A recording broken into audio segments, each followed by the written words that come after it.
Sudah ada dua pasang bakal calon presiden, calon wakil presiden yang resmi mendaftarkan diri ke KPU. Kita sudah tahu siapa pasangan Pak Ganjar Pranowo. Ternyata Pak Mahfud MD yang dipilih.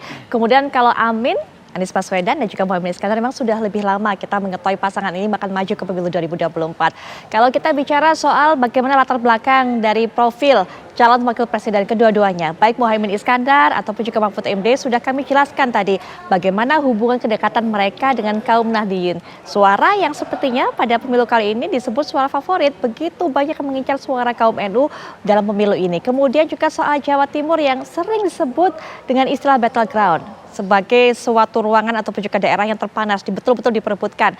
Kami bawa Anda nanti untuk bisa melihat bagaimana peluang dari kedua calon wakil presiden ini untuk bisa mendapatkan ceruk suara di sana. Untuk bisa memberikan pandangannya sudah hadir Mas Adi Prayitno selaku pengamat politik. Assalamualaikum warahmatullahi wabarakatuh. Selamat malam Mas Adi. Waalaikumsalam warahmatullahi wabarakatuh. Selamat malam Putri. Baik. Alhamdulillah. Alhamdulillah baik ya Mas. Selain Mas Adi Prayitno juga sudah hadir secara daring. Ini tentunya selaku Wakil Ketua Umum PKB yaitu Pak Jazuli Fawait. Assalamualaikum warahmatullahi wabarakatuh. Selamat malam Pak Jazuli. Waalaikumsalam. Selamat malam Putri, Mbak Awi, Pak Dr. Adi Prayitno. Baik, dan juga nanti akan berbincang dengan kita Ketua DPP P3 yaitu Mas Ahmad Baidowi. Assalamualaikum warahmatullahi wabarakatuh. Selamat malam Mas Awi. Waalaikumsalam. Selamat malam Putri, Mas Adi. Baik. Jasil. Ya, Mas Awi langsung saja menggait Pak Mahfud MD. Harapannya sepertinya ini betul-betul untuk bisa memenangkan peperangan di daerah battleground Jawa Timur seperti yang selama ini disinggung-singgung. Termasuk juga untuk bisa mendapatkan suara kaum Nahdliyin. Seberapa yakin tentunya Pak Mahfud ini digandeng Pak Ganjar bisa mendapatkan suara yang besar di sana? Ya, dari berbagai survei, Pak Ganjar Pranowo itu sudah unggul di Jawa Timur, sekitar 40% dibanding kandidat yang lain.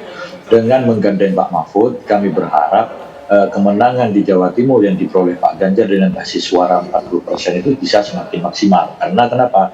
Calon pendampingnya dari Jawa Timur memiliki basis kultural NU yang cukup kuat dan paripurna di pemerintahan baik dari itu legislatif, eksekutif hingga yudikatif.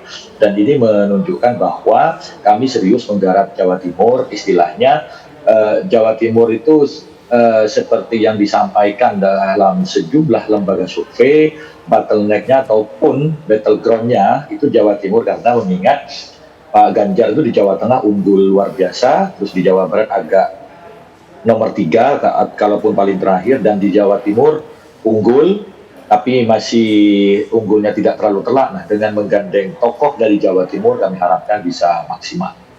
Baik Pak Jazilul, ini kan Pak Ganjar kemudian mengambil pasangan juga dari kaum Nahdliyin. Tantangan besar sepertinya bisa jadi ganjalan buat rencana besar dari Amin ini Pak Jazilul.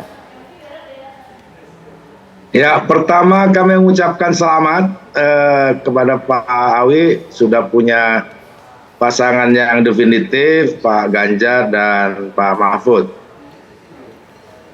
Dan kami sudah memprediksi itu sebenarnya, namun ada fenomena yang berbeda dari pasangan yang ada, karena Pak Ganjar yang disebut Pak Awi tadi surveinya tinggi, itu karena memang selalu diasosiasikan dengan Pak Jokowi atau pendukung Pak Jokowi.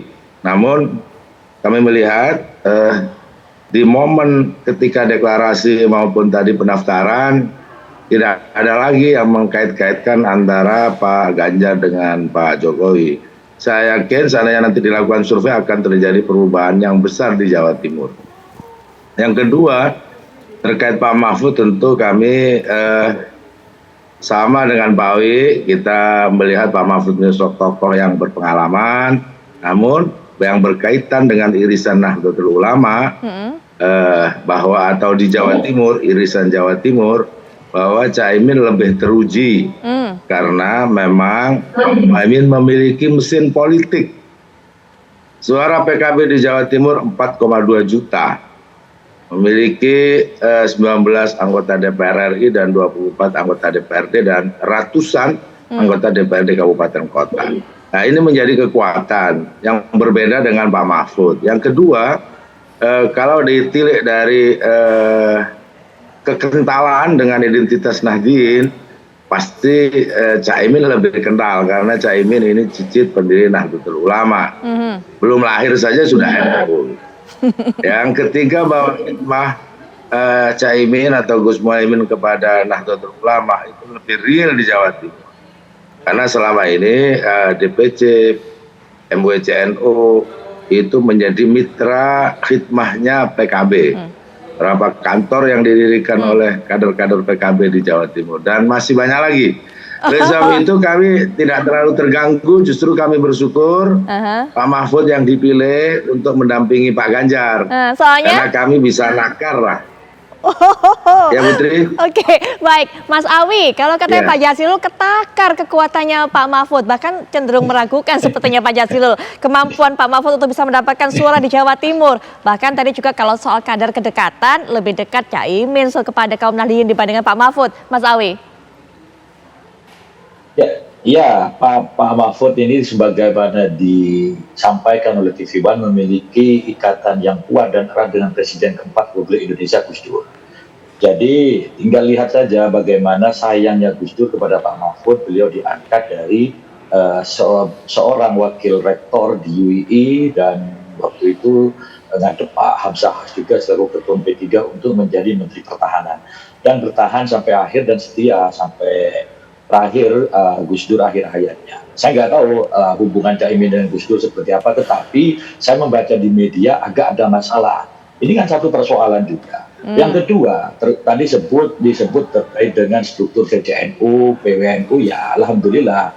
Dan hari ini dengan sikap PBNU yang tegas itu memisahkan bahwa struktur NU ke bawah itu tidak boleh cawe-cawe urusan politik. Itu berbeda mungkin dengan 5 tahun yang lalu yang seolah-olah sekali lagi kami membaca dari media ada semacam kooptasi terhadap struktur NU dan tadi secara halus Mas Jazil menyampaikan bahwa sebenarnya yang itu ada hubungan hikmat politik antara struktur NU dengan PKB. Tapi itu hanya teman-teman PKB untuk melaksanakan itu. Tapi struktur NU hari ini mungkin berbeda dengan 5 atau 10 tahun yang sebelumnya. Saya kira sebuah kekuatan itu tidak diukur oleh 5 tahun yang lalu, tapi kondisi hari ini dan juga grassroots yang memang menghendaki Pak Mahfud MD dari berbagai survei sangat banyak kader-kader NU yang menginginkan Pak Mahfud sebagai calon wakil presiden. Baik, Pak Jazilul nggak risau sepertinya Mas Awi. Grassroots suaranya pengennya Pak Mahfud. Gus Durian pengen suaranya kepada Pak Mahfud. Bagaimana kemudian? Pak Awi sedang berfantasi, biasa berhayal lewat lembaga survei yang mana. Kalau khidmahnya Pak Mahfud terhadap warga Nahdliyin Jawa Timur itu bentuknya apa? Itu semuanya hanya sekedar sesuatu yang disampaikan tanpa fakta. Kalau kami kan sudah jelaskan faktanya bahwa kalau hasil survei tidak termasuk fakta, Pak Jazilul, kalau hasil survei tidak termasuk fakta? Ya mungkin Pak Awi yang pesan surveinya mungkin. Bagi Pak Awi itu fakta. Bagi kami hanya bagian dari sebab apa survei itu kan hanya temporal saja. Tapi bahwa suara PKB tahun 2019 4,2 juta di Jawa Timur itu fakta. Bahwa DPR RI PKB di Jawa Timur ada 19 itu fakta. Bahwa hari ini atau pemilu kemarin Jawa Timur tetap kandang PKB itu fakta. Nah, soal Pak Mahfud hanya faktanya memang lahir di Madura itu aja. Selebihnya saya nggak melihat jejaknya itu di Jawa Timur. Nah oleh sebab itu bagi kami senang sekali Pak Mahfud mendampingi Pak Ganjar. Bagi warga Jawa Timur nanti bisa lebih cerdas untuk memilih mana yang sudah memiliki track record. Wah, kalau dari kalimat apalagi dari sisi gagasan ternyata Pak Mahfud itu waktu kemarin itu mirip koalisi perubahan tuh, yang disampaikan. Jadi akan masyarakat Jawa Timur akan melihat bahwa Pak Mahfud dan Pak Muhaimin memang satu saudara saja. Bahwa narasi di Jawa Timur hari ini kita lihat faktanya kemarin seperti yang terjadi di Sidoarjo, gema perubahan itu luar biasa. Apa Pak Awi mau lihat survei itu? Kalau Pak Awi waktu itu lewat pasti itu macet jalannya itu. Nah, oleh sebab itu fakta-fakta saja gitu. Sementara surveinya itu tahun kapan, bulan Oke. kapan. Yang Baik. jelas, yang berbeda saya sampaikan tadi bahwa di Ya, barisan Pak namanya Ganjar acara sudah ya tidak pasti ada Pak Jokowi. macet gitu kan. Tapi kan tidak Sidoarjo Nah, itu. saja Jawa Timur. Itu Sebentar, akan Mas Awi. ya coba lagi Pak Awi suruh survei habis ini. Baik, Mas Di Jawa Awi, Timur. silahkan ditanggapi. Benar itu hasil surveinya pesanan begitu. Terus kalau Ya. kita lihat dari kalimat terakhir tadi yang disampaikan oleh Pak Jazilul, sepertinya Pak Jazilul menilai Pak Mahfud calon yang lemah sehingga kemudian merasa senang kalau ternyata Pak Ganjar pilihnya Pak Mahfud. Oh iyalah, namanya orang jualan jamu kan harus jamunya yang terbaik gitu kan. Jadi terus terang saja kita nggak pernah pesan-pesan survei karena kita tidak memiliki cukup uang untuk memesan survei. Itu ada Pak Adi Prayitno itu yang biasa kerja survei, apakah beliau melakukan survei itu pesanan atau tidak. Cuman kalau hal yang menarik sebenarnya yang tadi coba Tapi kita sebut saja jawab, dulu lembaga bagaimana surveinya, misalkan itu nggak ada soalnya. Kalau Yang disebut Pak Awi tertinggi kalau itu nggak ada. dikaitkan, lah, ya coba rilis-rilis survei yang terbaru itu banyak, untuk menyebutkannya cukup banyak. Kira begini, kita tidak berdebat siapa yang benar, siapa yang tidak. Kalau bicara tadi konteksnya basis kursi, kita ini koalisi. Gitu. Digabung misalkan suara P3 dan PDI di Jawa Timur, itu fakta juga. Tetapi fakta bahwa seperti yang disampaikan TV One tadi, bahwa Pak Mahfud memiliki hubungan yang cukup erat sampai akhir hayatnya dengan Gus Dur, itu fakta gitu. Yang itu kami tidak temukan di calon yang lain. Yang berikutnya, kalau disurvei di Kabupaten Sidoarjo pas acara, ya memang namanya acara pasti macet gitu. Kalau acara nggak macet, ya itu namanya di kuburan gitu. Namanya acara kayak deklarasi apa, pasti macet gitu. Baik. Tetapi sekali lagi, memotret Jawa Timur Ya. itu tidak hanya Baik. dari soal kabupaten. Oke, Mas Apalagi Awi. tadi disebutkan Pak Mahfud hanya lahir di Madura. Madura itu lebih besar dari Bawean tempatnya Pak Jasil tuh. Oke, Mas Awi tahan Meskipun dulu kita ya. satu rumpun gitu. Oke, Mas Awi tahan dulu, Pak Jazilul juga tahan dulu. Saya yakin masih banyak yang disampaikan, tapi setelah jeda berikut ini nanti kita juga akan dengarkan bagaimana pandangan dari Mas Adi Prayitno. Kami segera kembali setelah jeda.